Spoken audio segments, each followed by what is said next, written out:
Welcome everybody back into Nerd Sesh. As always, I'm Carson Breber and alongside me is Logan Camden, and the NFL playoffs are officially upon us. I am unbelievably excited for this postseason to start. So today, we're going to be making all our playoff predictions. We're going to focus on the games this wild card weekend because those matchups are set in stone. They are real. But we are going to make our hypothetical picks all the way through the Super Bowl. And Logan, I don't know about you, I don't think I've ever had such a difficult time picking a Super Bowl winner. I've never seriously considered so many different teams. I mean, I've agonized over this for the last couple of days, and I honestly don't feel like what I came out with is amazing. Like, I'm not super confident in it, but I don't think there was a single outcome that I was going to be super confident in. It just feels like there's that many teams that are that close this year. But we'll start with the first game on Saturday of this wild card weekend, Chargers versus Texans.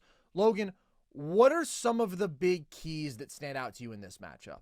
Just to touch on what you said on that open-ended part about this field. I mean, I do agree, man. I don't know if I've ever seen a playoff field this competitive where, especially in the NFC, man, I could see anybody representing the NFC almost. And I've never felt so much like it's dependent on matchup or it's dependent on 100%. if this specific variable happens, if this specific guy gets healthy. Like, there's so many little things where I could see myself looking at one of these matchups that I picked today in 2 weeks and maybe picking it differently just because of some very slight difference. Like, the margins are that slim. Or I think you're right. I don't think there's a team that's like matchup proof. And that's the big thing to me is I think it's like, I'll use what friend of the show, newly married, shout out Gabe Swartz. He used this analogy in our group chat. He said that it's like a rock, paper, scissors sort of thing where this team would beat this team. I totally but this agree. team would beat this team. So I'm super. I think this is the most excited I've ever been for an NFL playoffs. But specifically when we're looking at this matchup, my biggest matchup that I'm looking at is specifically the Texans defense against Justin Herbert and this Chargers passing attack, because this is a Chargers team with a different identity, right?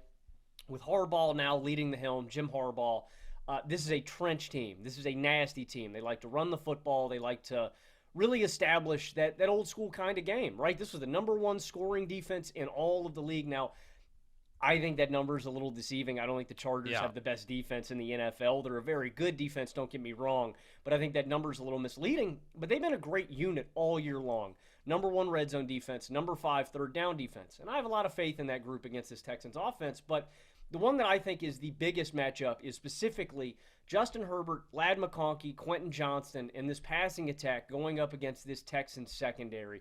The Texans were the number 3 pass defense in the NFL this season in terms of yards per attempt, and I think specifically when we're looking at the Texans personnel, they match up really well with the Chargers, right? Derek Stingley, Kamari Lassiter, those guys are beasts, and so I think that that's the biggest key to me. Can this Chargers passing attack really get going against the Texans defense and their secondary? I just think they match up really well against each other. And then on the other side, I also think, can this sputtering Texans offense get going against an elite Chargers defense? So those are my the two big keys that I'm looking at for this game, and I think they really match up well against each other.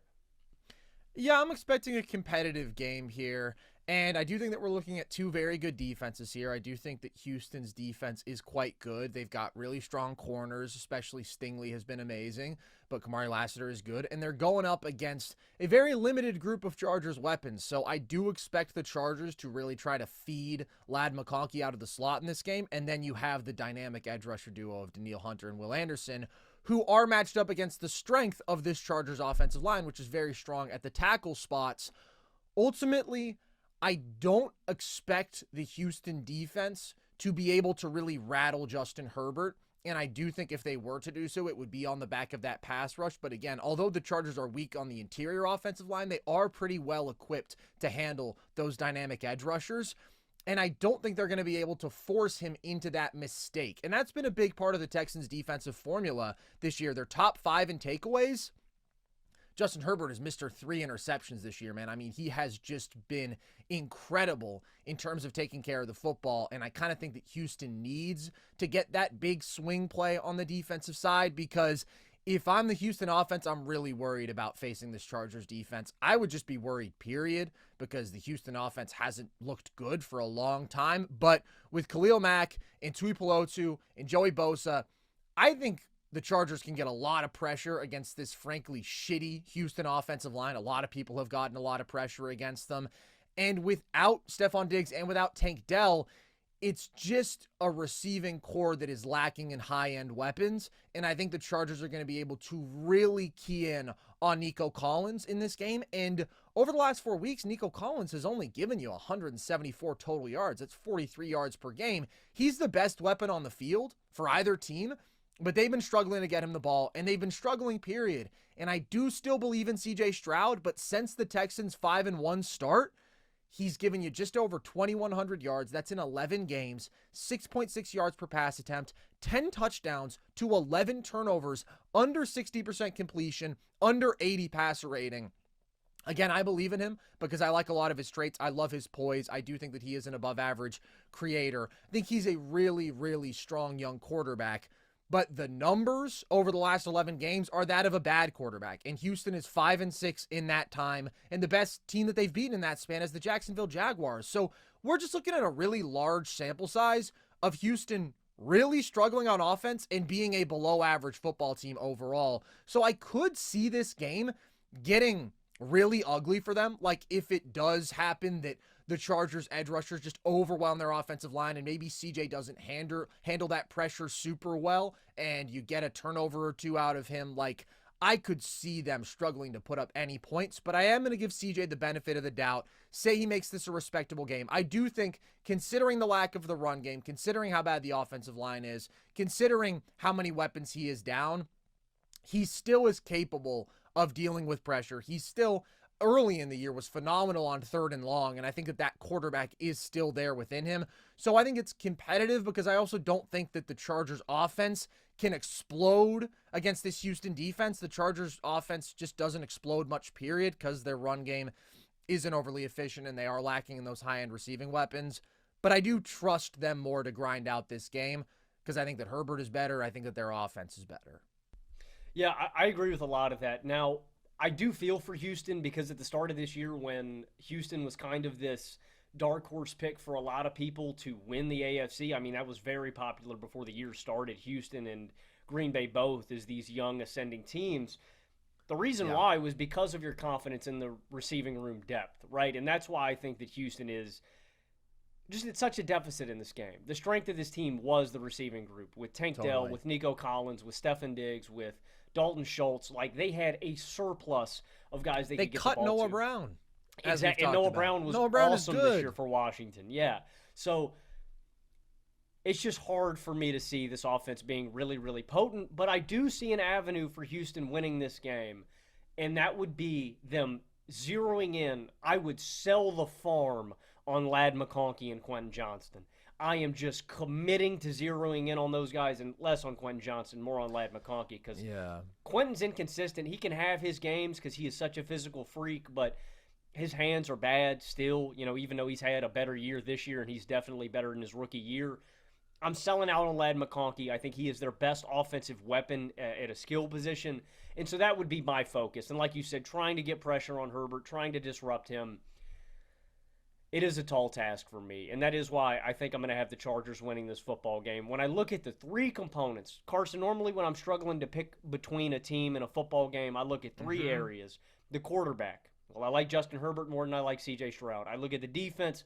I like the Chargers' defense more than the Texans. And I look at the coaching battle. I like Jim Harbaugh more than I like DeMeco Ryans. And so for me, I think it's going to be a close game because of the respect I have for the Texans and also because I don't think the Chargers are some world beater. Yeah. This isn't a team, like you mentioned with Herbert earlier, this isn't an explosive offense. The backbone of this team is defense, control the football, control the game, limit turnovers, play smart football. Yeah. And I expect the Chargers to do that in this game. So I think it's going to be a close game. I don't think it's going to be some blowout. But in the big key areas, I think the Chargers have the advantage. The quarterback, defense, coaching, I all lean them. So I'm going to take the Chargers to win this game 24-17. Ooh, similar prediction to me. And I agree. To me, the biggest strength that the Chargers have is just Justin Herbert and his ability to elevate a subpar situation, and CJ has struggled more to elevate his subpar situation, especially over these last 2/3 of the season. I mean, the Texans are 24th in points per drive, man. And also, they're 26th in red zone offense. They're number 20 in third down offense, and they're number 19 in scoring offense. You're going up against a defense that is top 5 in all of those categories, in number 1 in 2 of them.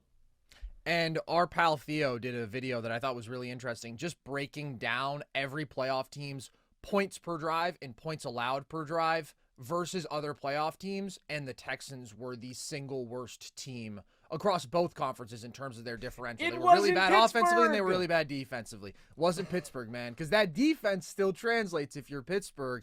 Houston, I like their defense. It's not a Steelers-level defense, so I just think they're a very, very flawed football team. I was never as high on them as a lot of people, but they've just gotten worse as the year has gone along. And again, the losses of what was supposed to kind of be their superpower, that receiving room, just makes things worse. I'm still going to go Chargers 24-20. I think that's on the high end of how many points we're going to see in this game. I could see this being gritty, like 17-10. Oh, yeah. I agree. Yeah. I consider changing my prediction to 21-17, but I'll give respect to their quarterbacks and say they're able to make this a competent offensive performance overall. Next game on the slate, Logan, your Pittsburgh Steelers taking on the Baltimore Ravens. Round 3. They split their regular season games this season. What are you expecting going into this playoff battle? I want to preface this, guys, to just say that I love the Pittsburgh Steelers more than almost anything on this planet. People this year, I've noticed on social media and in our comment section sometimes, have grown frustrated with me talking down the team. Guys, first, I am a journalist. Second, I am a Pittsburgh Steelers fan. I'm not going to dress stuff up and try to sell you. That's that ASU Cronkite School of Journalism training right now. Look at that unbiased individual. I'm not going to sell you a lemon. I'm not a car salesman. I'm not trying to sell you on something that ain't right. And I've stayed consistent with my opinion on the Steelers all year long. And unfortunately, more than me being consistent on my opinion, I've been right about Pittsburgh. And so the Steelers in their last 4 games are 0-4. Over their last 4 games, here are some of their numbers. They have a negative 52-point differential. That's 3rd worst in the NFL. They've averaged 14.3 points per game. That's the 4th worst mark. 258.8 yards per game. That's the 2nd worst mark. 68 first downs, tied 8th fewest. 6 turnovers over the last 4 weeks, tied 8th most.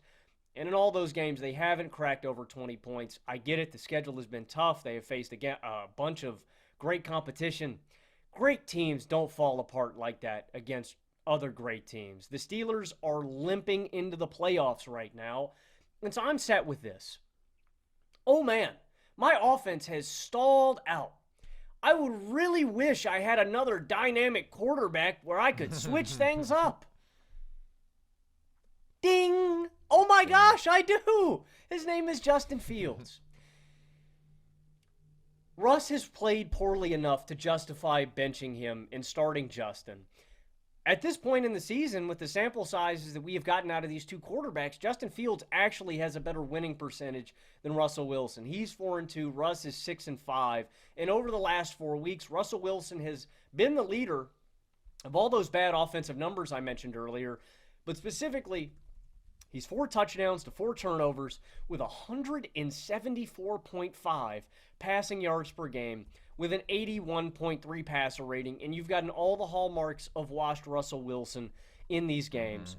The fumble on the scramble going for the end zone that changes an amazing play into a game-swinging play in the other direction. The Marlon Humphrey pick 6. We've gotten the lack of situational awareness, taking bad sacks, poor clock management. You've got the interception in the Chiefs game into double coverage. And I still see it with Justin Fields. I didn't know what Justin Fields is going to be coming into this offseason. I was on the fence with him. He still has the most rushing yards in a single season, and I really wish the Steelers would re-sign him for next year and just discard Russ. I really wish that Fields was going to be our guy. And I think that Russ gives the Steelers a higher ceiling when everything's clicking, when the running game's going, when he can hit on these shot plays.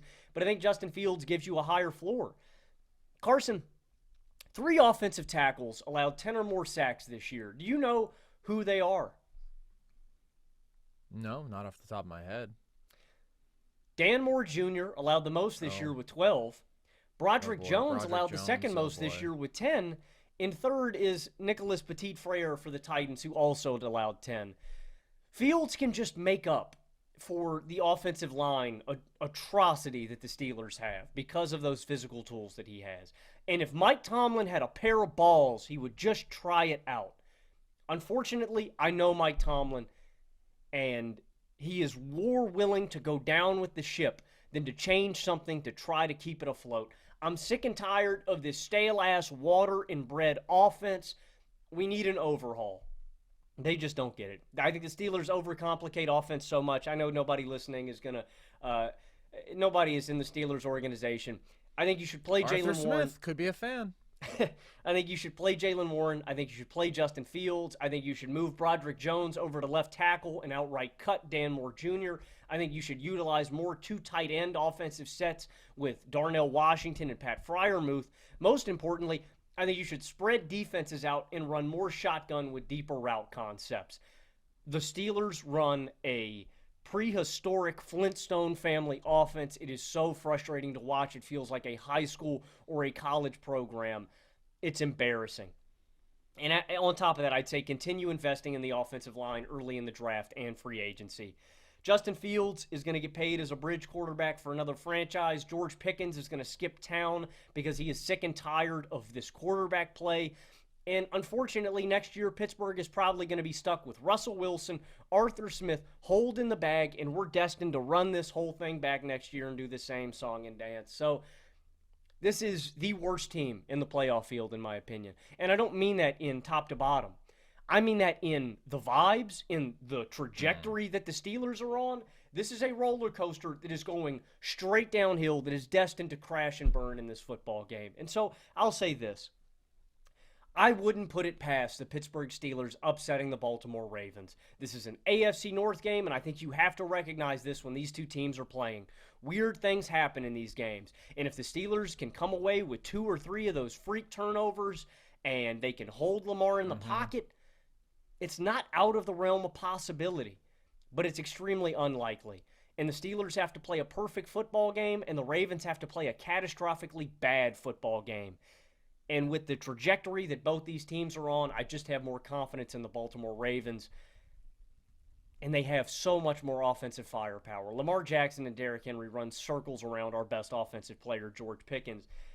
They just have more room for error. And guess what? This defense has figured it out. With Kyle Hamilton and our Darius Washington up top, this has been one of the best defenses in the NFL over the past, I think since week 11, I think was when they made the adjustments. So it's not impossible, but it is certainly improbable. And the Steelers are snowballing right now. It feels like the Avalanche, man.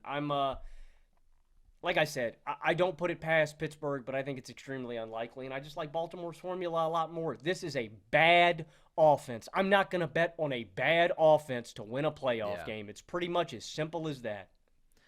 Yeah, this feels like as big a mismatch as we have in the playoff field in this wild card round. And it really is a two-sided thing, right? The Steelers' offense has fallen off a cliff. They have been abysmal over the last 4 weeks. You've gotten the worst version of Russ, who is holding onto the ball too long, whose pocket presence is shaky, who's taking bad sacks.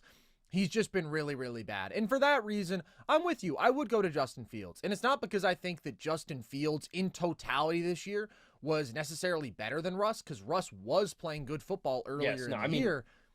With the whole body of work, I would say Justin's 6 games were better than Russ's 11, though. Yeah, that's fair.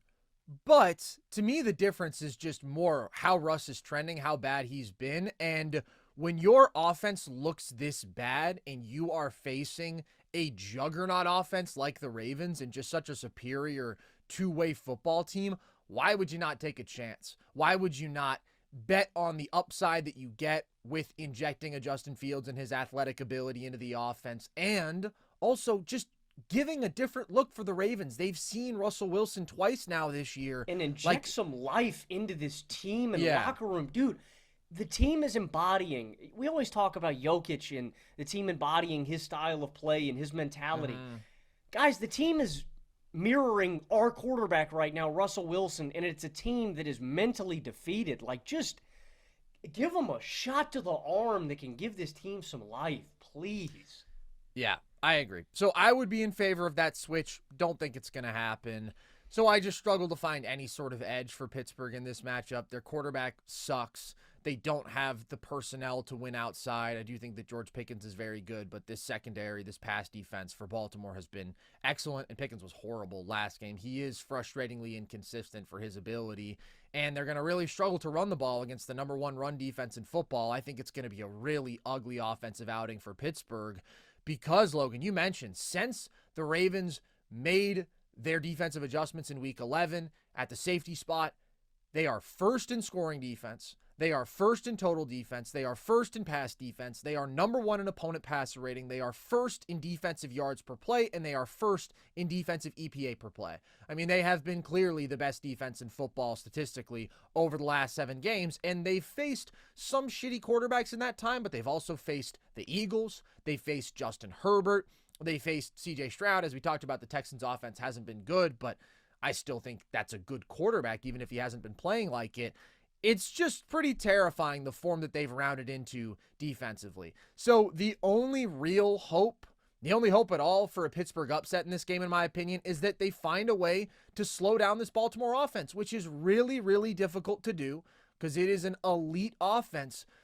But that's really the only way that they've ever found success against Lamar. And they've done a better job against Lamar defensively than anybody else in football. And I know a lot of people basically just declared that Lamar had figured out the Steelers after their last matchup and he was now going to own them until the end of time.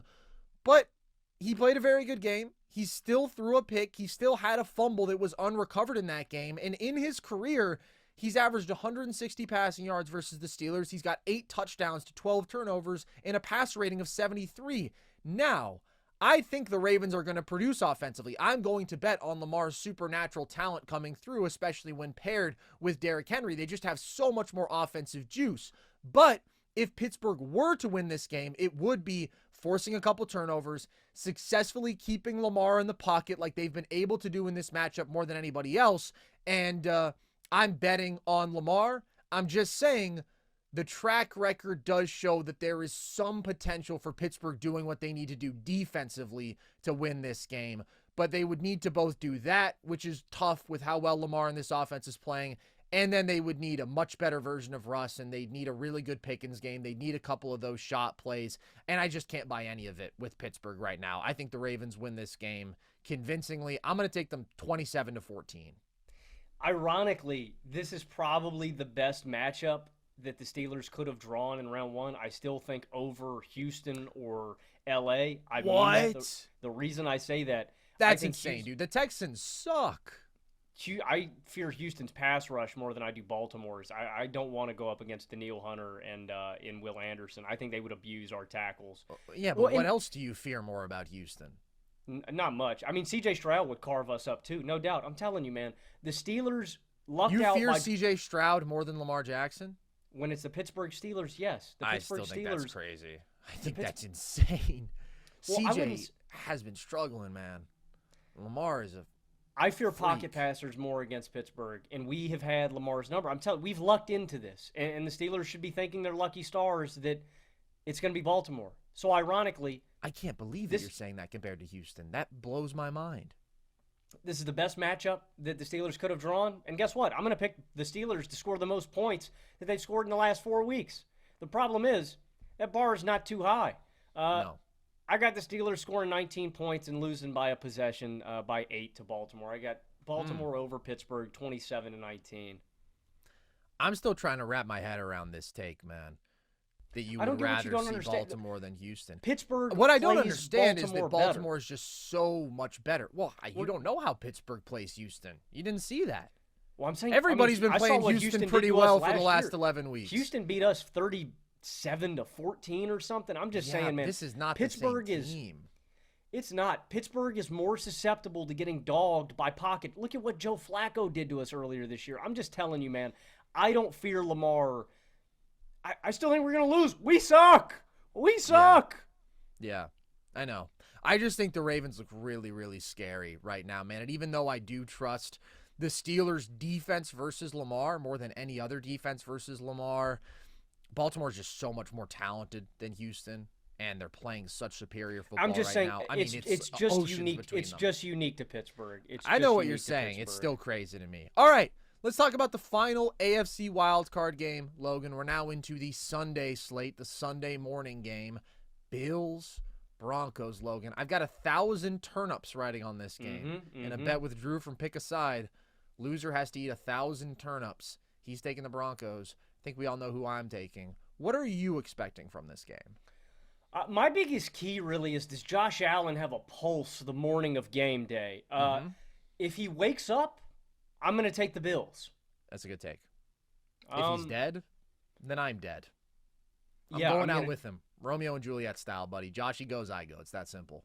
Don't blame me. I don't know if there's anything worth living if Josh Allen isn't on this planet, man. I mean, he keeps me going. I mean, you know that Wolverine meme where he's like looking at the picture? That's me every morning. I just look at my picture of Josh Allen next to my bed.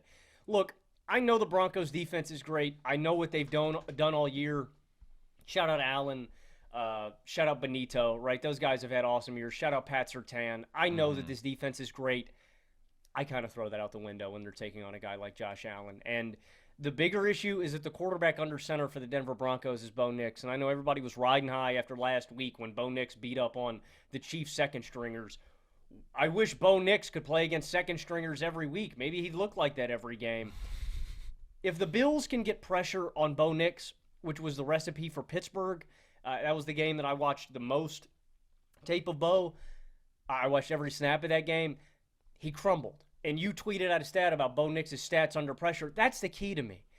Bo is a young quarterback, and I still think he can get better. I know that's where we strongly disagree with about Bo and his future and his ceiling as a quarterback, and you think he's very close to it. I think there's still more that Bo Nix can get better at. That being said, he is still a rookie. He is still jittery. And if you can get pressure on him, he has crumbled like a house of cards this year.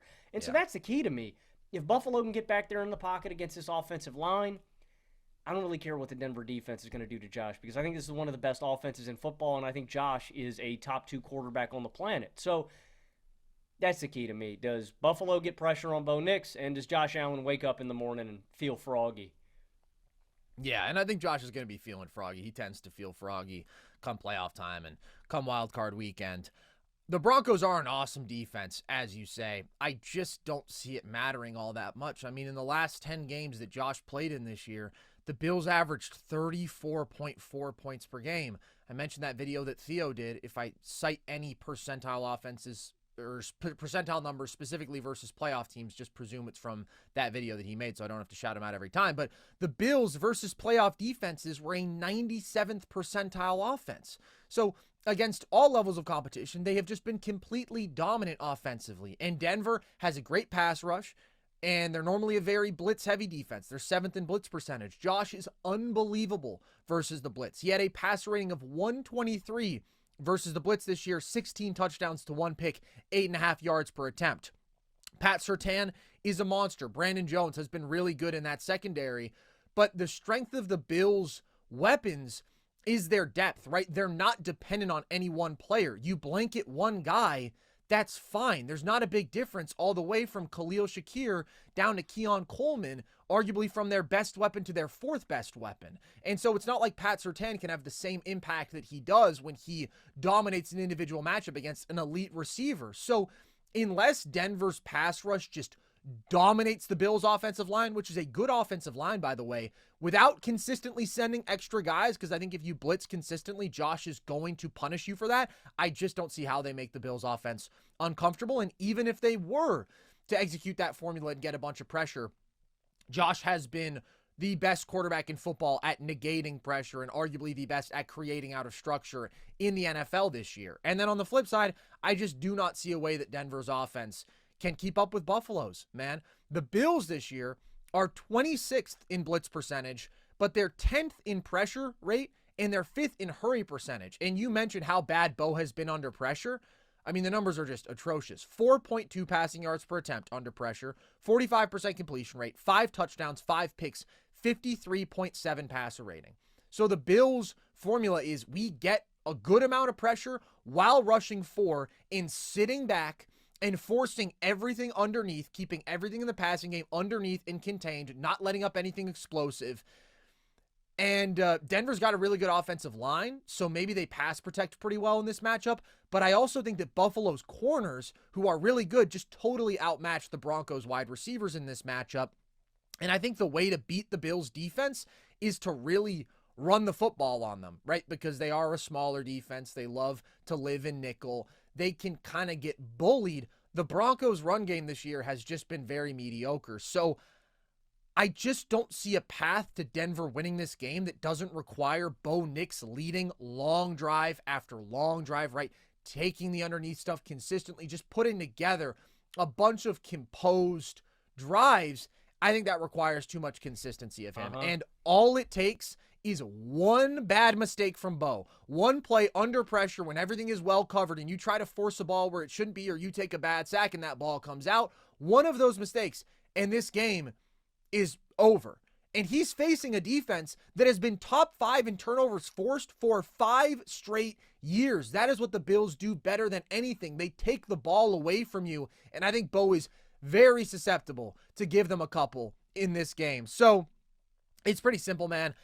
I bet on the Bills offense against just about anybody. I think that they have the best offense in football. It's them in Detroit, but I trust Buffalo even more because they have Josh Allen. And I think Denver's offense is super limited in the playoffs. And before they beat the Chiefs' second stringers, Denver was 1-7 against teams with winning records this year. And Bo Nix is the worst quarterback in the playoff field against the defense that tends to do pretty well against subpar quarterbacks, right? When you don't have... I think it might be Russ, man. I still think Bo is worse.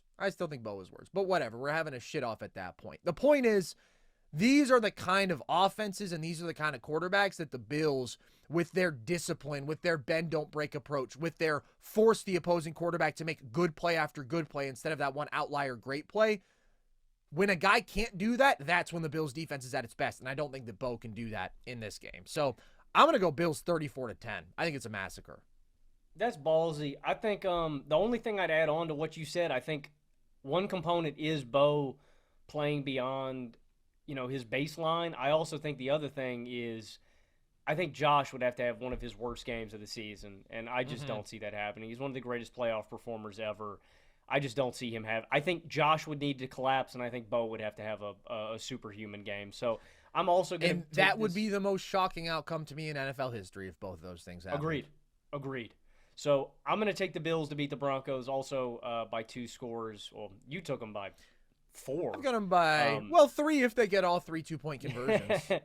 Technically. I'm going to take the Bills to beat Denver 31-17. Yeah. I don't know what the hell Drew is on. I mean, I do know what he's on. He's a Broncos fan, but that Bo dude's going to leaves, be eating man. 1,000 turnips soon. Bo leaves too much. I think that there is a big old gap between these teams, and I think some people are too high on the Broncos and some people are too low on the Bills. NFL playoffs? We're talking about NFL playoffs? You bet we are. Get in on the action at DraftKings Sportsbook, an official sports betting partner of the NFL. Scoring touchdowns is key to winning in the NFL playoffs, and the key to you scoring big is betting on them at DraftKings, the #1 place to bet touchdowns. Ready to place your first bet? Try betting on something simple like a player to score 6. Go to the DraftKings Sportsbook app and make your pick. And here's another reason to watch your favorite players crush it in the playoffs. New customers bet $5 to get $200 in bonus bets instantly. Score big during the NFL playoffs with DraftKings Sportsbook. Download the DraftKings Sportsbook app and use code NERDS. That's code NERDS for new customers to get $200 in bonus bets instantly when you bet just $5. Only on DraftKings Sportsbook. The crown is yours.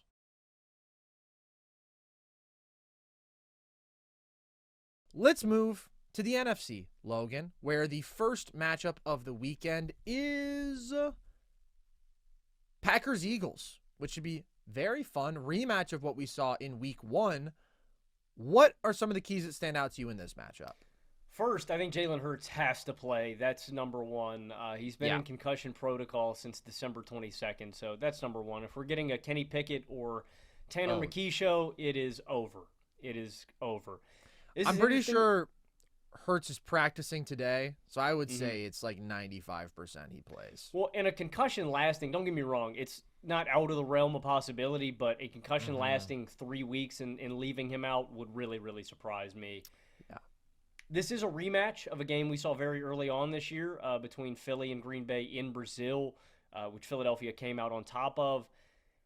I just think Philadelphia is too overwhelming, and this defense is a problem. This was the number 1 passing defense in football this year. Opposing quarterbacks against Philadelphia this year, 2,961 yards, 22 TDs, 13 picks. It is a top 10 rushing defense, top 5 third down and red zone defenses, and they were number 6 in turnovers. And you just look up and down this roster, and you're in awe of all the talent that they have. Number 1 is that big man in the middle, Jalen Carter, who I think is one of the best interior defensive linemen in football. The guy's a monster. It is unfair the talent that this team has on that side. You also got Jordan Davis. You got an all-pro inside linebacker who is, resurrected his career in Zach Bond. And then on the secondary, Big Play Slay doing his thing, Reed Blankenship doing his thing, and the emergence of Cooper DeJean, Quinion Mitchell, and the return of C.J. Gardner-Johnson. I think this is the best defense, one of the best defenses in the playoff field. Minnesota's up there. Kansas City is up there. I think Baltimore's up there. I think Philadelphia is probably my favorite, and so that's a huge component. I think they match up really well against Green Bay. And top to bottom, I think they're the most talented team in football. Yeah. It sucks for Green Bay. I think that Green Bay, I'd probably take them against Washington. I think I'd probably take Green Bay against Tampa Bay. That would be a good game. But I think they drew the best team in the NFC. Ooh. I would take Green Bay over the Rams. That one's a little bit closer to me. But I think they drew the best team in the field, unfortunately. So, I think Philly's the juggernaut in the NFC. I think the NFC is really open. I could see this playing out a lot of ways. I'm not counting out an upset, but I think Green Bay is the most talented team in the field. Philadelphia is the most talented team in the field. Sorry. Philadelphia is the most talented team in the field. The difference between the 6 and 7 seed in the NFC ended up being pretty fucking big, man. The difference between facing the Philadelphia Eagles and the Tampa Bay Buccaneers, big difference. And I think that this is a very tough draw for Green Bay. I do think that Green Bay is really good. They are an excellent, balanced offense. They are elite running the football. They are very efficient passing the football. But as you said, they're facing an elite defense, an incredibly complete defense, and they're going to be without Christian Watson, who has been their most explosive target in the passing game. Hasn't been super consistent, but has been super explosive. So I don't see this being a great day for the Packers offense. I think it's really hard to shut them down, but do I think they can go crazy in this game? No. And then on the other side of the ball, the Eagles offense facing off against the Packers defense, I do think Green Bay's run defense is good, but I don't think they can slow down this Philly rushing attack, and Saquon specifically, and they're vulnerable against the pass, especially over the middle. They have been all year, but now you've got no Jair Alexander, and you're going up against A.J. Brown and Devontae Smith. That's tough, man. So I think they are very vulnerable against the pass. And you could say, well, if you want to make Philly beat you in one way, it is through the air. But I just don't think that Green Bay has the personnel to compete there. And against non-elite defenses, Philly's offense is just kind of a machine, man. They're too talented. They're too dominant in the trenches. I think that this is one of those pretty easy games for them offensively. And if you do look back to the first game, that magical game that they played in Brazil, Philly overcame being -2 in the turnover battle in that game. And they had 2 turnovers deep in their own territory on their first 2 drives, but their red zone defense stepped up. And they also had some really bad secondary breakdowns in that game where Jayden Reed had a couple of explosive plays, and they've totally cut down on those sort of lapses on the back end, right? Since the bye is really when this has looked like arguably the best defense in football. And their bye was after the first 4 weeks, but this first matchup took place before then. I just think Philly's a much better team than they were when they faced initially, and they still won that game. So I do think this is going to be a really fun one. I'm very excited, and I think it is going to be decently close because I think both offenses are very good, but I'm going to go Philly 31-24. I just don't really see Green Bay being able to stop them much. I'm going to take Philly over Green Bay 30-23. Wow, dude.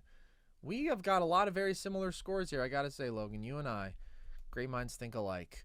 Okay, Commanders-Buccaneers is next on the slate. What are you expecting in this one? I'm kind of expecting the Buccaneers offense to roll in this game. They've had an elite offense this year, and I think that may have gotten lost in the shuffle with everybody fawning over Darnold and Goff and Allen and Lamar and Joe Burrow. The Bucs had the number 4 scoring offense in the NFL this season, and they were the number 1 third down offense in football. Obviously, Kansas City with a healthy Patrick Mahomes is number 1. Carson Wentz was bad enough in that final game that he brought down the percentage for Tampa Bay to leapfrog Kansas City. Tampa Bay was the number 4 red zone offense in football this year, and they were number 3 in rushing yards per attempt. They're loaded up front with Baker, over 40 touchdowns this year. Bucky Irving and Rashad White, right? White is the receiving back. Bucky, the guy between the tackles. Evans, Godwin, Otten, McMillan up front. Wirfs, Barton, Bredesen, and the brilliant mind of Liam Cohen leading the charge. In the second half of the Bucs schedule, this is over the last 7 games, they're number 1 in total offensive yards, they're number 2 in rushing yards, number 3 in passing yards, and they're the number 4 scoring offense. Like, this offense is just amazing, and I'm worried for Washington's defense. The introduction of Marshawn Lattimore has made their secondary better, but I still feel like it is the weak point that I would pick on between these two teams. And they've been the number 28 rushing defense all year long. So, I mean, that's the key to me. If Tampa Bay can get going between the tackles, I think this game is probably over. And these two teams are extremely close to me. I've had the Commanders and Tampa Bay basically one spot apart in the power rankings. But the reason being is I just think Tampa Bay is a completely better two-way team. This Washington offense is also one of the best in football, but they brought down by their defense. So this was probably the toughest game that I had to pick between because I think these teams are too close, but I marginally prefer Tampa Bay's offense. I definitely prefer their defense, but this could come down to which QB outplays the other, and I would not be surprised if Jayden Daniels outplayed Baker Mayfield in this matchup. So I think this is the closest game on the schedule. I'm going to lean on the better two-way team, and I'm going to lean on the better quarterback, but the Commanders have had miracle after miracle in their pocket seemingly every game this year. I would not be surprised if they pulled another rabbit out of their hat in this one and somehow won it, but I lean Tampa Bay. Do you think Baker is the better quarterback? It's by one spot, literally. I had Baker, I think 9. I think I had Jayden 10 or something like that. I thought you switched that. I thought you flipped that at the end. Regardless, I think I think Jayden is the better quarterback. Yeah, because you hate Baker in fun. Nope, I don't hate Baker at all. I think I give Baker perfectly adequate respect. I was once very wrong about Baker, but that's long in the past. I've long forgotten that stance. I enjoy Baker, and I think he's top 15. Oh, I did flip it. No, I lied. I had Jayden 9, Baker 10. Forever memory never lets me down. But it's very close between these two guys. So, basically, you kind of touched on this point at the very end. This does fundamentally come down to which quarterback I trust more in this matchup, because these are two elite rushing attacks. These are two very efficient passing attacks. These are two top 5 sort of very balanced offenses. And these are two very flawed defenses. Now, I do think Tampa Bay's defense is better than Washington's, and I do think that their offensive line is better than Washington's. But those advantages in the big picture are decently marginal in both categories. These are both good offensive lines, and these are both bad defenses. And I trust Jayden to outplay Baker in this game. I think that he's better situationally. He's somebody I trust more to take care of the football. And so when it comes down to it, these are two defenses that I don't believe in getting stops, and these are two dynamic offenses. I will take the quarterback, who I think is more capable of making special dynamic plays out of structure with his legs, and his ability to hit on a lot of those big shot plays has been superior to Baker's, and who I also trust more to limit the really bad plays. Like, Logan, you're going to be pissed at me. I do like Baker. I'm not going to come out here and do a Theo take and say that he's the 23rd best starter in football, but Baker didn't just lead the league in picks this year with 16. He also led in fumbles with 13. It was just a remarkably low percentage of those fumbles were actually recovered by the defense, but that's not sustainable. You don't get lucky like that forever. When you have the guy who is potentially giving the ball up the most, both through the air and on the ground at the quarterback position, that is concerning. when it comes down to a game like this. And maybe there is a little bit of variance that's due to come back and bite him with a fumble. You know who's thrown the most interceptions this year when under no pressure? It's Baker by far with 13 picks from clean pockets. So I just think both teams are going to struggle to stop the other. This very well could come down to who doesn't shoot themselves in the foot, which offense can keep executing and get a special play from their quarterback when they need it. I trust Jayden more to do that. I think these are two really good offenses. I think this is a high-scoring game, but it does come down to my faith in the quarterbacks, respectively. I'm going to go Washington 30-27. Playmaker Baker. He doesn't like Playmaker Baker. That's okay. Buccaneers I do like Playmaker Baker. 31-30. Oh, wow. Okay, we've got similar scores, different outcomes.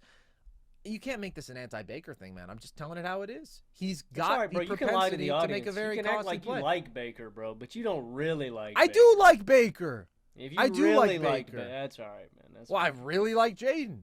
I've been blown away by Jayden. Yeah, I think he's super fun to watch. I also think that people downplay Jayden did not take really good care of the football in the second half of this season. Like, he's not on Baker's Better level, care than Baker. obviously. I'm not going to make that argument because I'm not dense, but Jayden had some low lights in the second half. But like I said, man, these guys are separated. These are two ended up on a nice bow. These are two of the top 10 quarterbacks, I think, in the NFL right now. I really do. So I think it's going to be a QB duel, and I really do think it could come down to who outplays the other. And if Jayden does it to Baker, I'm not going to be surprised. Jayden's a stud, but I just have a little more faith in the totality of this offense, and I like Tampa Bay's defense more. I think that, last year, the reason I took the Bucs over the Eagles, I saw some flaws that I thought the Bucs could expose against Philadelphia, and they did. And I kind of see a similar thing like that with Washington's defense, where I think that they're a little bit exploitable over the top. Like that, totally. Their secondary is bad. Their defense is bad. If Benjamin St. Juste plays snaps, the Commanders are in trouble. The Commanders' secondary has been in trouble all year, dude. Lattimore helps, but he doesn't fix what is completely broken. I'm not going to try to paint the picture that Jayden has been like A+ at taking care of the football this year, but Baker has double the turnovers, and if you just look at interceptions plus fumbles, not fumbles lost, but all fumbles, period, Baker has 29, Jayden has 14. Baker has given the defense a lot of opportunities to get the ball and has given the ball away a lot. And honestly, that kind of might be Washington's only real path to getting stops is just if you make a mistake offensively. I'm going to bet on Jayden in that one. Last wild card matchup, Logan, the Monday game, Vikings-Rams. What keys stand out to you in this one? Actually, I said Washington-Tampa Bay was the toughest game. This was probably the toughest game. And the reason I say that is I could see both these teams getting to the NFC title game, which is what makes this so hard. We saw these teams play earlier in Week 8. The Rams ended up winning that game 30-20. I think they're very evenly matched. Damn, man, I don't even know. Honestly, the biggest thing I think is probably going to be about Sam Darnold. And unfortunately, I think a lot of people are going to base their narrative on this season and Darnold as a quarterback solely based on this one game. I'm not going to let that happen. I think Sam Darnold is a very good quarterback. I think he has shown that this year. I think he has led the Vikings down in big situations to win games, and he has made plays. And last week was probably the worst game that we've seen out of Sam Darnold, but they were so close in so many opportunities, right? Like in the red zone within striking distance. I don't think the Vikings were as far away from winning that game against Detroit as the final score may have indicated or something like that. They had a lot of chances. They did have a lot of opportunities, and that's why I'm not completely ready to write off Minnesota in this team, and I still think Minnesota has one of the best defenses in the playoff field.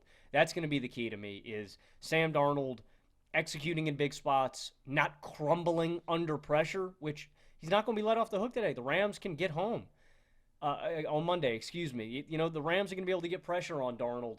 I think it comes down to how disruptive can this Minnesota defense be? They were number 6 in pressure rate this season. They have been one of the best playmaking and disruptive defenses in football.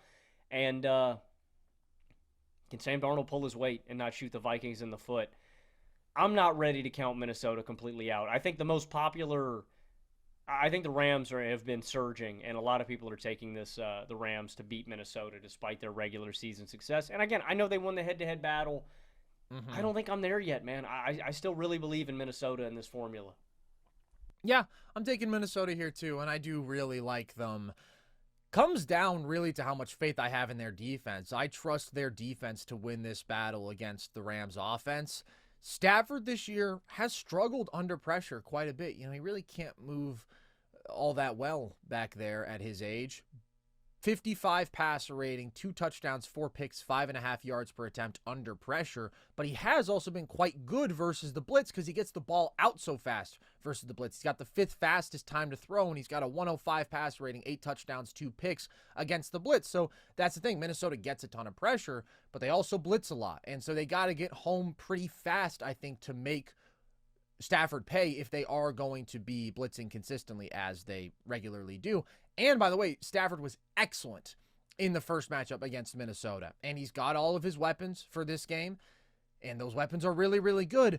But the Vikings defense is elite, man. And the Rams offense has been wildly inconsistent. Their ability to run the ball has been inconsistent. Even their effectiveness in the passing game has been inconsistent. And this is a great defense that they're going up against that if they can get home, which they've been great at this year, can pose some real problems, I think, for LA. And then when it comes to Minnesota's offense, I just don't think the Rams defense is good. I mean, they're 26th in points allowed per drive this year. And I thought Minnesota in their first matchup moved the ball pretty well. It was just negative plays at inopportune times setting them back. It was basically either a Darnold sack or a penalty that killed every drive when they didn't score. Now, that could happen again, right? Taking sacks is a problem of Darnold's. He takes too many of them. And I do think that the Rams will probably bring a little bit more heat than usual in this game. And they do have a good defensive front and a pretty solid pass rush. And when you consider how Darnold held up last week against the Lions, that is terribly against pressure and against the blitz, I can see why the Rams would try to exploit that. I just don't think Darnold will melt down again like he did, right? I'm not saying that version of him is not in there because obviously it is. And he was seeing ghosts last week. But in totality, on the year, he's never looked that bad.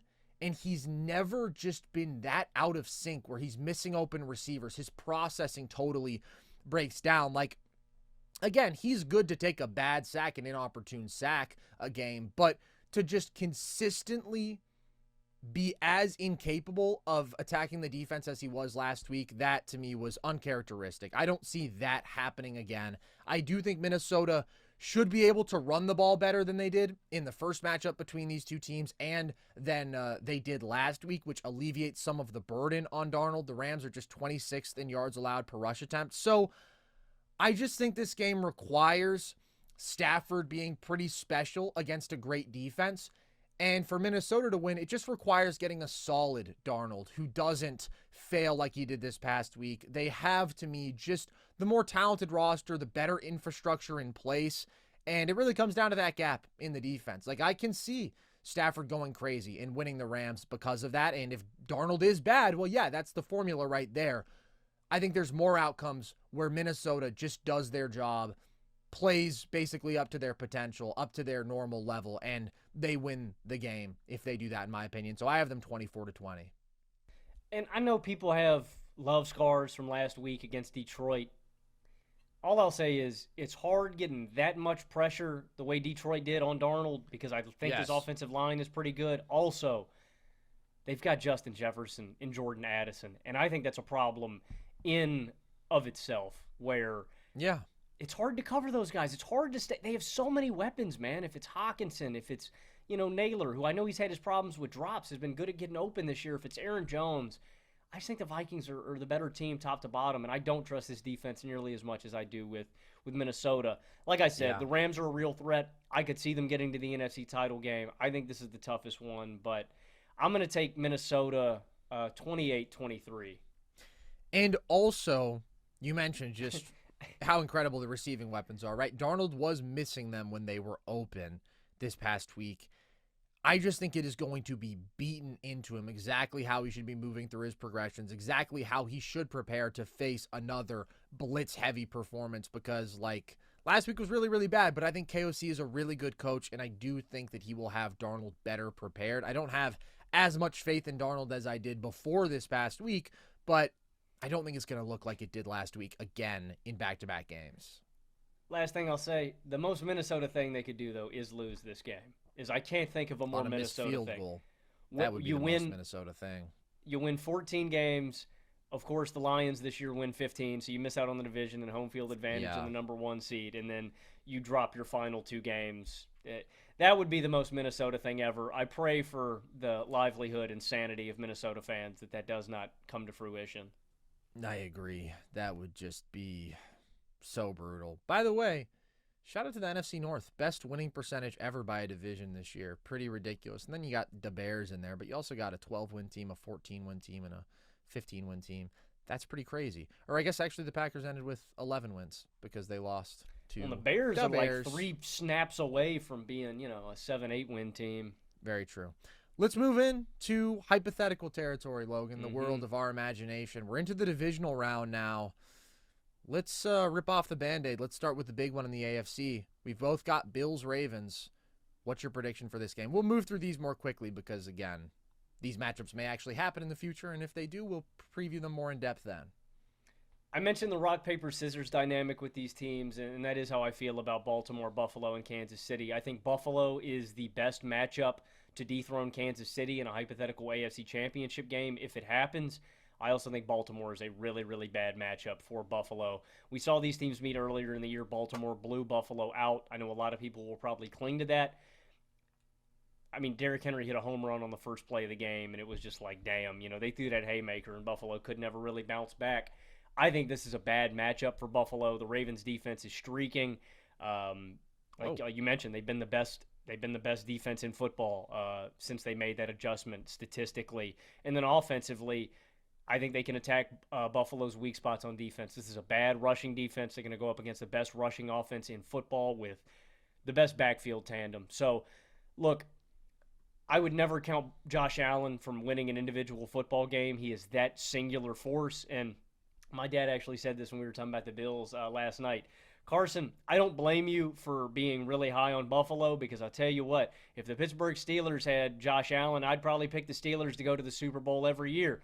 That's what I did when we had a Hall of Famer in Big Ben because I could delude myself into believing it could happen. So I'm not going to fault you for believing in the Bills, but I think the Bills' defense is a problem. It is a glaring red flag in this team's Super Bowl hopes, and unfortunately, I think it is what's going to cost them in this playoff run. I just don't believe in the Buffalo defense enough to beat Baltimore. So I don't think it's as convincing of a victory as it was the first time they met, but I'm going to take Baltimore 31-27.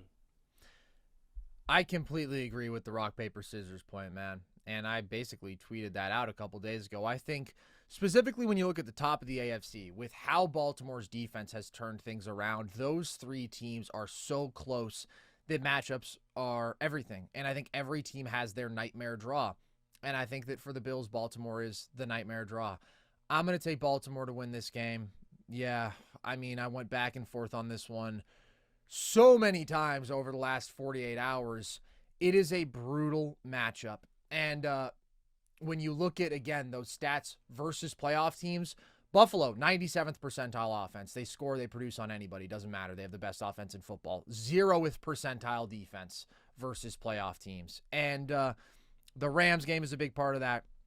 The Lions game is a big part of that, although their defense played well early in that game, and they were never really threatened, and they were missing several key guys in the secondary, but nevertheless, they let up 42. And the Ravens game is a big part of that. And again, they were down multiple key guys in that Ravens game, and it's a small sample size for these numbers, but that is a concerning number. And more concerning than that, even to me, is just the specific matchup here, because the Bills' run defense concerns me. And I tried to talk myself into thinking this run defense has improved enough to where I can pick them to win this game. And I don't think that that is completely insane, because when they faced the Ravens, and I do think this matters a lot, they were without Terrell Bernard, they were without Matt Milano, they were without Taron Johnson. They were without 3 of their best defensive players, 3 of their best run defenders. Since the Ravens game, at which point they've gotten those guys back, they're allowing under 103 rushing yards per game on 4.1 yards per attempt, which over a full season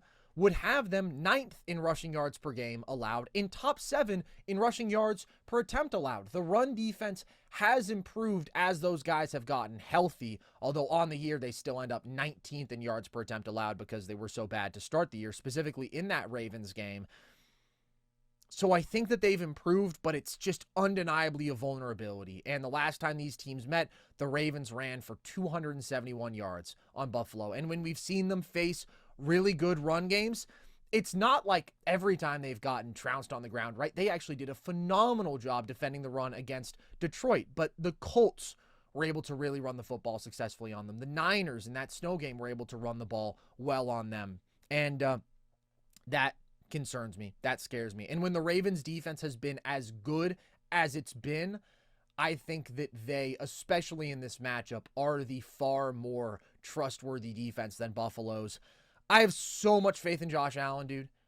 And that is why I considered for so long picking Buffalo to win this game. There just is not a worse matchup for them than Baltimore, because the Baltimore offensive formula, if they can run the ball as effectively as they did, is so easy. Lamar didn't have to do anything special for them to walk to a win in that game. And I don't think that's happening again. I mean, I think the Bills are going to defend the run better than that. But for Buffalo to win this game, Josh has to soundly outplay Lamar. Any other outcome, I think if Josh slightly outplays Lamar, the Ravens win this game a significant majority of the time. I think if they play each other to a draw, or if Lamar outplays Josh, the Ravens win this game 99%, 100% of the time. I think Josh has to be perfect, and I think Lamar probably has to slip up, or the Bills defense has to really overachieve.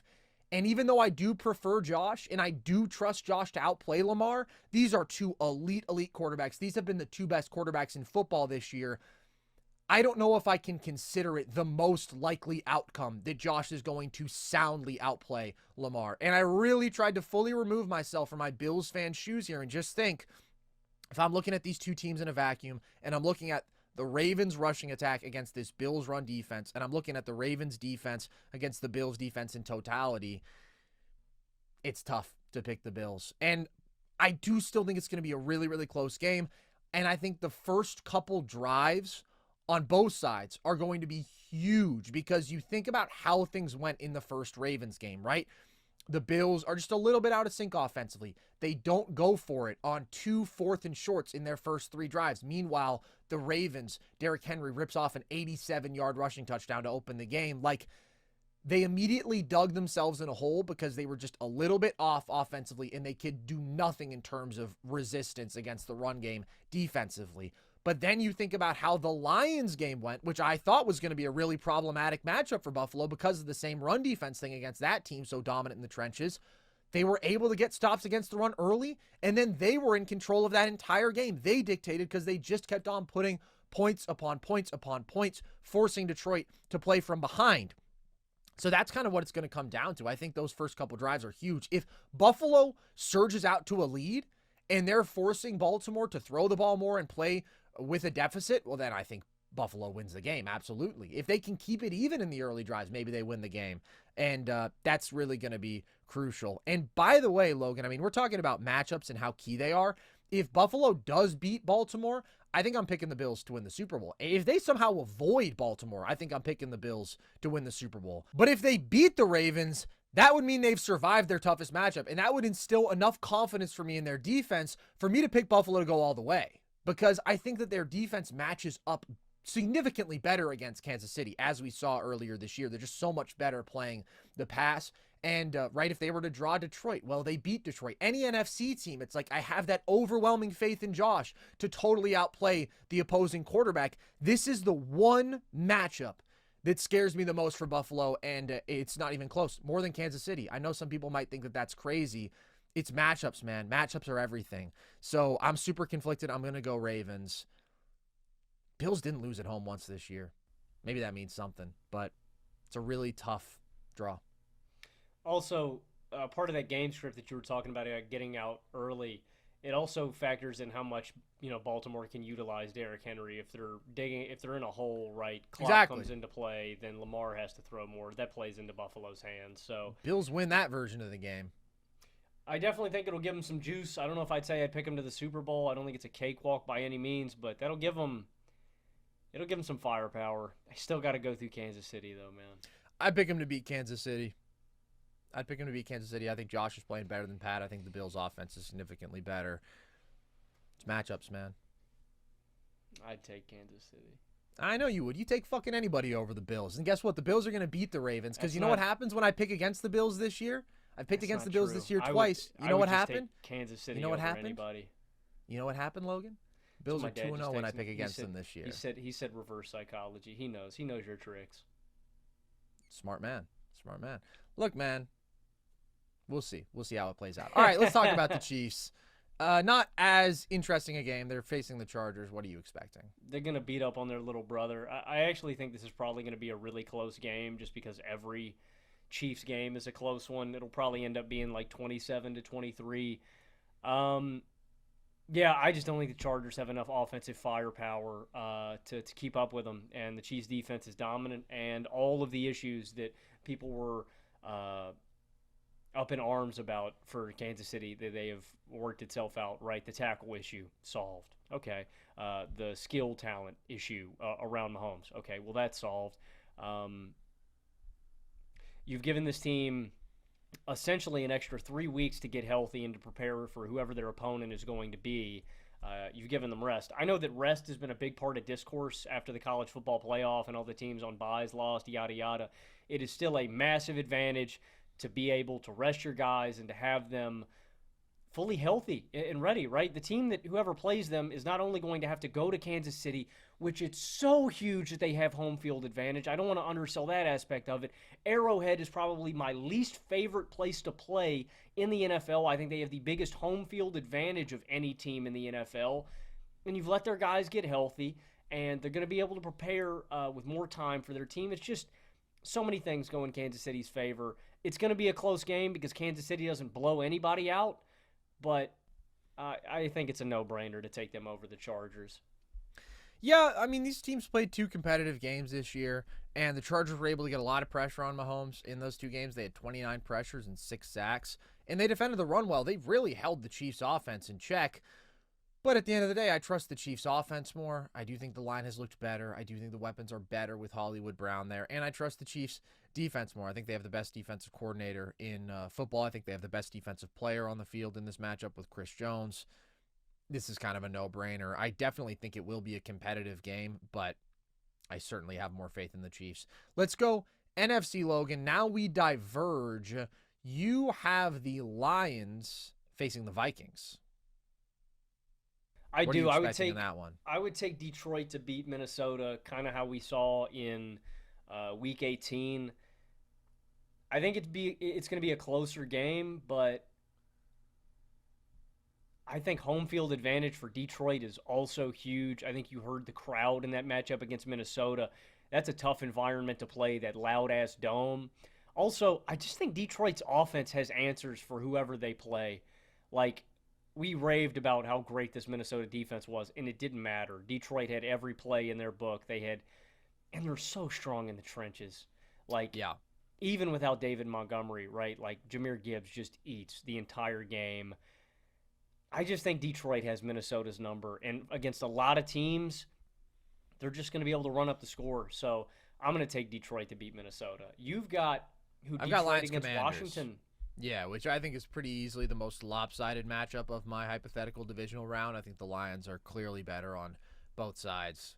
I think they'd probably win this game by multiple scores. Commanders could put up points, but Lions are way better. Then you have the Eagles taking on the Buccaneers. I think that's going to be a good game, but to me, Philadelphia is the much better two-way team, and they're the better offense, too. They've just got more talent. I think it would take Baker Mayfield playing a superhuman, mistake-free football game. I think it would take Hurts collapsing, making bad throws, turning the rock over. I just don't see it. I think this is where Tampa Bay's road ends. Philadelphia, to me, is just too talented. Yeah, I have Philly against the Vikings. I do have Philly winning this game. For me to pick Minnesota, I would need to feel like they have a pretty big quarterback edge. And although I honestly still prefer Darnold to Jalen Hurts, last week scared me. Last week scared me, and he's going to be facing a hell of a defense in this matchup and a really good defensive mind group that is talented in every position group.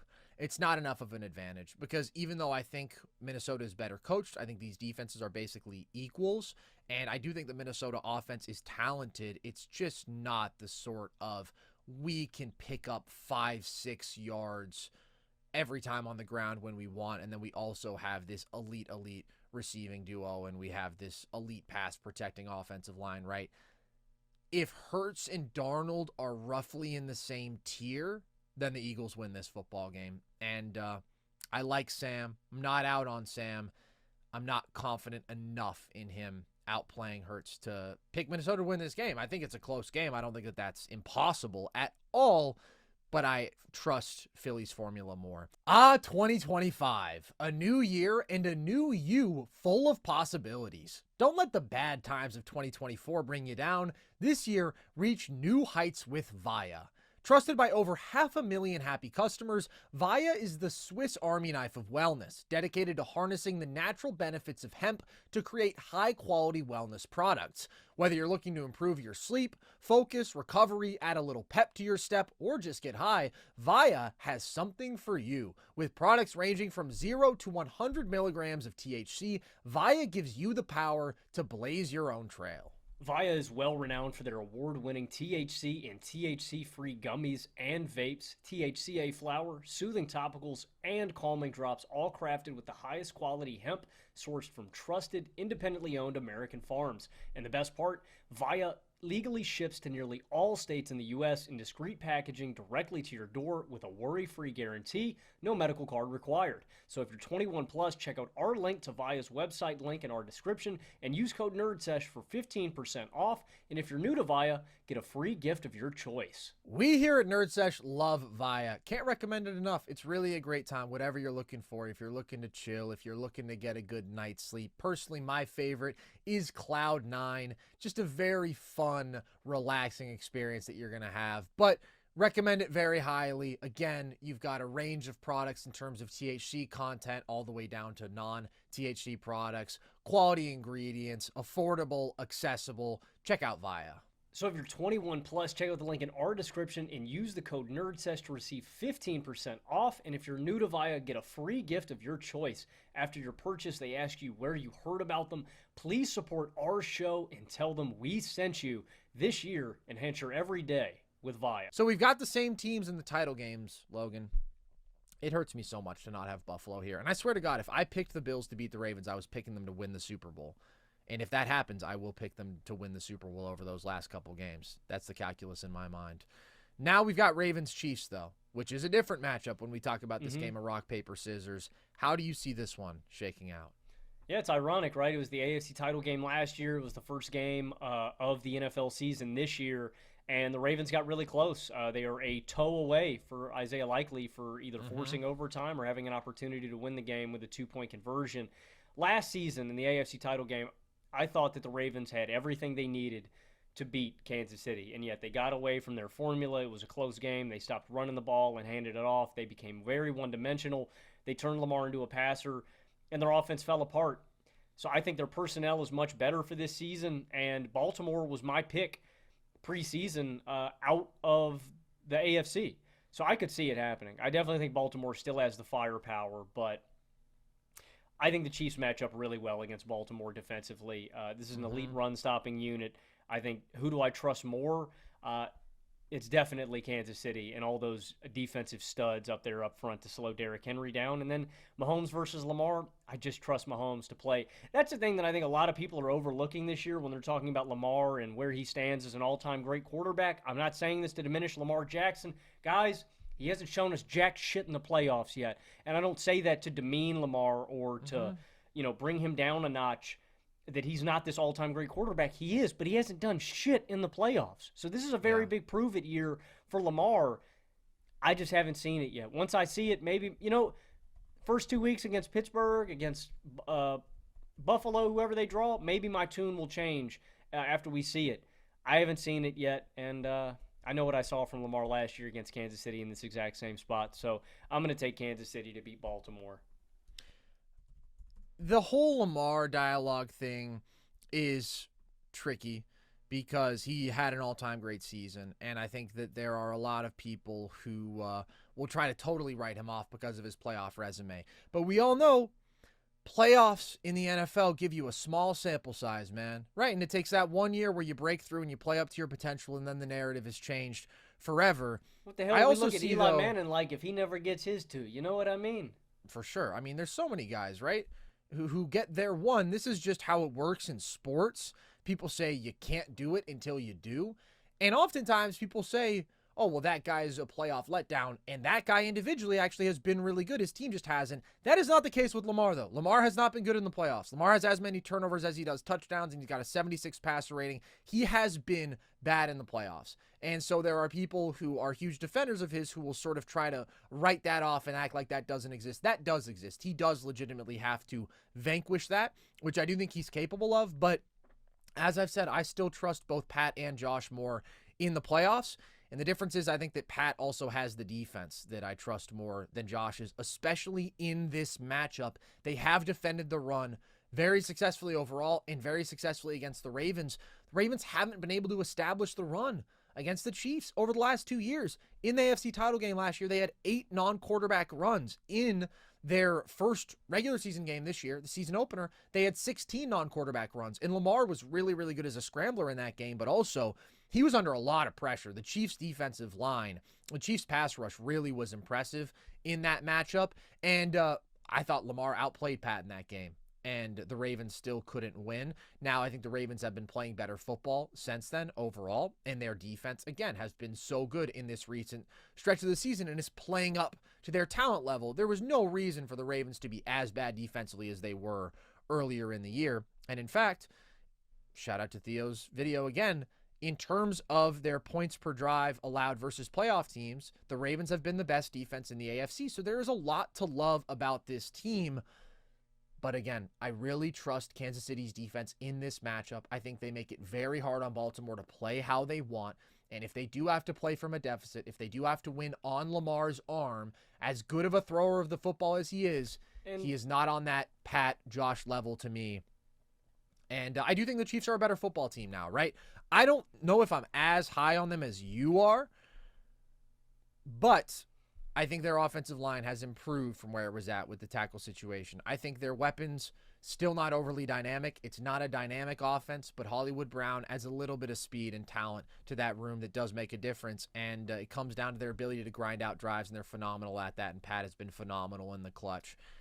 Matchups, man. Matchups. I think the Chiefs match up really well with the Ravens, so I'm taking them to win this game.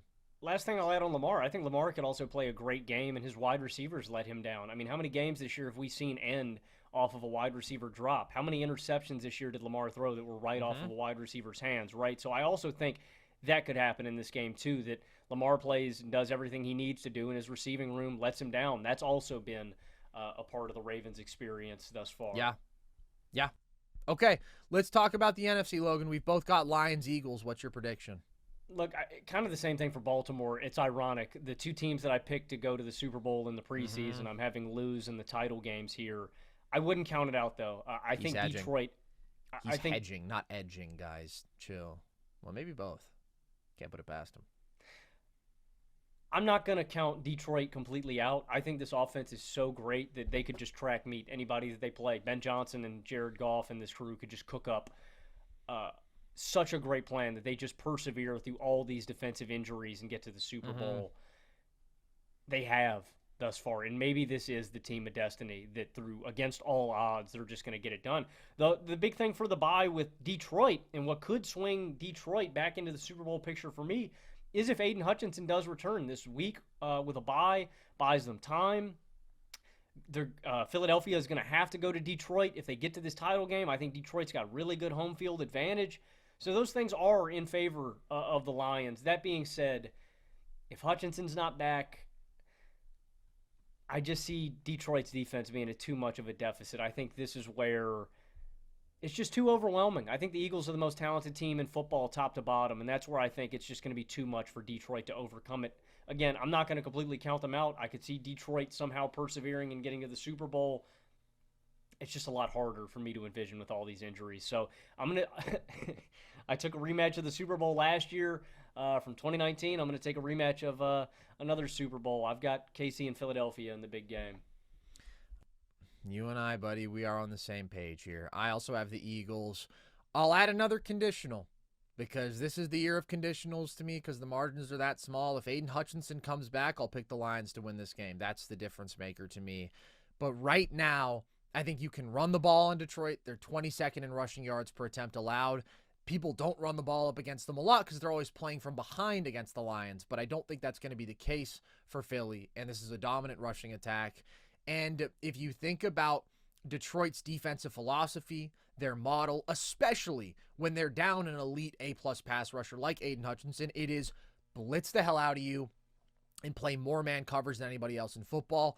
Jalen Hurts is a lot better against the blitz than he is not against the blitz. He's got like a 115 passer rating against the blitz, and he's a lot better versus man coverage than he is against zone. So I think it's a really good matchup for Hurts in that way against the defense that is depleted, that is down Ali McNeil, that is down Carlton Davis, that will probably be down Aiden Hutchinson.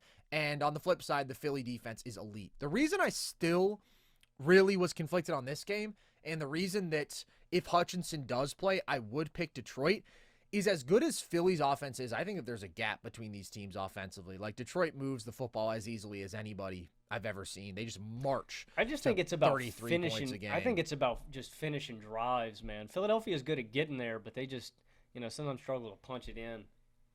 Yeah, and I do trust Goff more than I trust Hurts. So those are the factors that made this very, very close for me. Very, very close. Also, but with the current state of Detroit's defense, as impressive as last week was, and getting Anzalone back is big, it's not enough. Dude, for me to just be all the way back in on Detroit's defense. Anzalone being back, Amik Robertson, Brian Branch, Kirby Joseph, they're still a good defense, but again, safeties are monsters.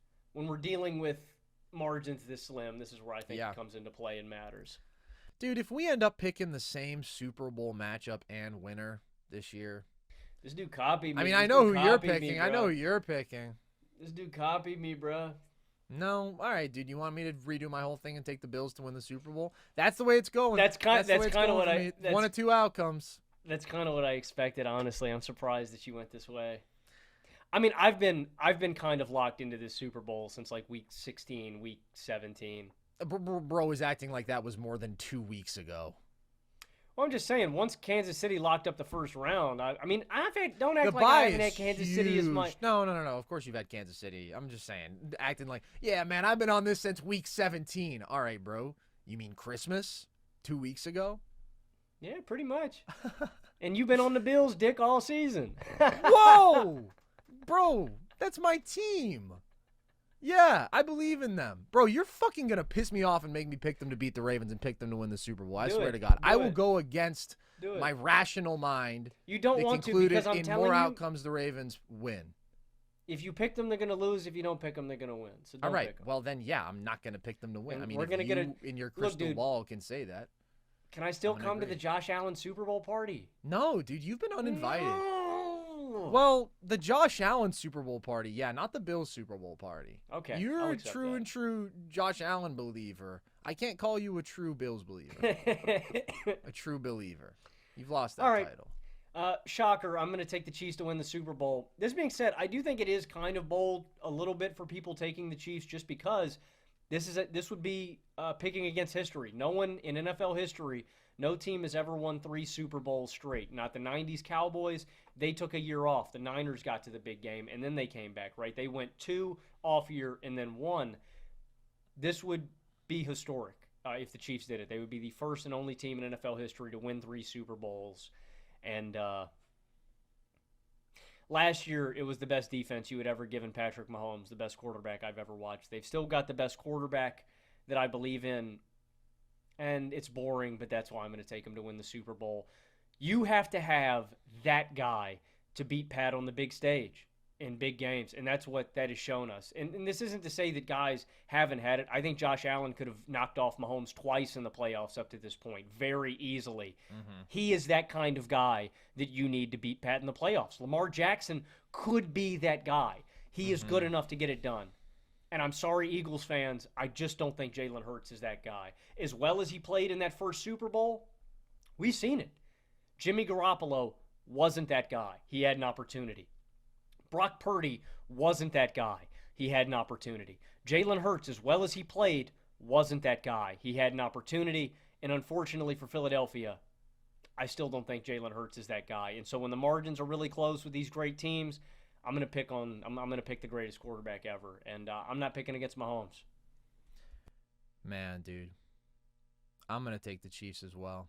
I'm really considering things. This year is so weird, dude. Like, I don't feel like any one team is going to win the Super Bowl. I am picking, to me, the most probable of the improbable outcomes, which is where the Chiefs getting the 1 seed is so big because they don't have to face both the Bills and Ravens, right? They just got to face one of them, and they don't even have to have the risk of losing in an upset in the wild card round. They get the extra rest. The change to the playoffs has imbalanced the power so much with that bye and home field advantage. Hilariously, by the way, you know who's been affected by that far more than anybody else? You know who's gotten the Bills. 2 seed 4 Every of the 5 single years since year. they introduced it, since they got rid of the 2 seed bye? The Buffalo Bills, baby. I feel like the Bills are better than the Chiefs, which is what makes this pick feel so wrong to me. But I'll say it for the 1 millionth time this episode. Matchups, man. And in this matchup, I'm going to go with instinct and who I trust more. You mentioned the 3 factors earlier: quarterback, defense, coaching. It's not that I like the Chiefs' defense more than Philly's, but I like their quarterback a hell of a lot more. I like their coaching a hell of a lot more, and I think the defenses are pretty close overall. Hilariously, Logan, I mean, you've been the Chiefs champion throughout the year, but you know who actually picked the Chiefs to win the Super Bowl before the year? It was not you. It was me. So I'm reverting to my preseason process. What? I didn't pick somebody out of the NFC. I just said the Chiefs versus the field. I'm going back to the basics here, man, and it's the same key categories in which they've been so consistently great. I certainly do not view the Chiefs as a juggernaut this year. I certainly think that they are vulnerable. Their offense is more talented than last year, I suppose, but marginally so. It is still not a dynamic offense, and their defense isn't quite as good as last year's. It's good, but it's not as elite and dominant as last year's. I think I'm just going to pick whoever gets out of the AFC. When it comes down to the big game, I'd like to bet on those superstar quarterbacks. And if you've survived the AFC gauntlet and you've beaten the Ravens or you've beaten the Bills or you've beaten the Chiefs or you've beaten 2 of those teams, that to me shows, hey, you have the roster around you as this Super Bowl winning caliber quarterback, this superstar quarterback, to get through what is going to be a better roster from the NFC, but an inferior quarterback. And in this scenario for me, it's the Chiefs who I have getting through, and I'm going to bet on the infrastructure that I trust the most. And it's not the most talented roster, it's the best quarterback and the best coach. By the way, best coach on both sides of the ball. I think Spags is an absolute demon, and I think that Hurts was great in the first Super Bowl matchup between these 2 teams. That was also the best game he's played in his life, and I do think he's taken a setback since then, and I don't trust him very much in a spot like this. And I mean, Steichen was the OC there. No shade to like Kellen Moore or anything like that, but I mean, those were I think that was the most optimized situation for him too. And it was the best offense the Eagles have had, even though it was pre-Saquon. Don't get me wrong. I think the NFC team is going to be battle tested too, but I just don't see the superstar quarterback quotient that you need to have for me to have confidence in you, man. I agree. Eagles are certainly the more dynamic, stacked team. The Chiefs are the team that I trust to grind out that drive. So were the Niners last year. So were the Niners. So were the Eagles 2 years ago. Like, luckily, I have come to my senses when it comes to the Super Bowl week every time. And before the big game itself, I've picked the Chiefs. And I just can't see myself not doing that if this matchup were to arise this year. So as much as I would like to be different, Logan, and disagree and not pick the Chiefs, who you have been on, I am going to take the Chiefs. I think it's the most probable outcome out of a group of improbable outcomes, which is what's fun, and I hope that I'm completely wrong, and I hope the Buffalo Bills do I, win the man. Super Bowl. I hope we get... Or the Lions win the Super Bowl. I hope the Honestly, Lions there's a lot of teams I'd rather see than the Chiefs. If we get Lions, Ravens, or Lions, Bills, I don't even care, man. I'm just going to be along for the ride, and I'm going to be very happy I am rooting for the reign of terror to be over, unfortunately, I think the Grim Reaper, he's got his sling blade, he's sharpening it, Carson, and he's knocking on doors, man. I do not want to see Patrick Mahomes in a playoff game. The Grim freaking Reaper, dude. Like the people of France in 1794, under the reign of terror of Maximilien Robespierre, you're just waiting for the reign of terror to be over. Something like that. Or like when the DJ at the club is playing the Tony Parker album, and I'm like, dude. Can I tell you something? You're sleeping on the Tony Parker album. It was a heater? It was a Dude, heater. There's a song that I believe is pronounced Premier Love, which I believe would mean first love. I think. I don't know. Maybe it means Premier Love. And it is a banger. Everybody go listen to that off the Tony Parker album from 2003, the title of which I cannot recall. But yes, you've got Balance-Toi. You've got something along the lines of Je rap. Basically, you know, a profession of love for rap and why Tony does what he does. And one of the all-time great album covers, by the way. Can't recommend the album enough. Some of the songs are really weird. Some of them, better than you're expecting. I mean, Premier Love is just a ballad. It's really a classic of that time. It's got all the best that the genre had to offer, so check that out. Appreciate you guys. I personally can't wait for the playoffs. I can't wait for my predictions to be wrong, and it's just going to be a lot of great football that we're going to see, man. So hope you guys are all locked in. Hope you're all ready. We will be here Sunday night with our live reactions to the weekend games. And before then, we'll have an NBA show. So all of our NBA and NFL content you can find on our YouTube channel, all of our full shows, and all of our video breakdowns, our video essays. You can listen to the show across all audio platforms. You can follow us across social, TikTok, Instagram at NerdSesh, Twitter at Nerd_Sesh. You can join our Discord if you want. The link to that is at the link tree across our social media bios. What happened? Dude, my faucets are screaming. I think I might have water. Oh my God, the city of Richmond, Virginia has been without water for days. This is a miracle. So bad. This means the Bills are going to win the Super Bowl. Oh my God, this means the Bills are going to win the Super Bowl. This is a sign from God. This is a sign from God. This is an omen of good things to come. Thank you, Josh Allen, for saving me. He did. I guarantee the story is going to come out in 15 minutes that Josh Allen was behind this. Wow. I'm so excited. Tears of angels from the city of Buffalo have just come pouring through your faucet, Logan. I'm so happy for you. Speaking of faucets, I got to piss. So with that, as always, I've been Carson Brabber. I've been Logan Camden. And this was Nerd Sesh.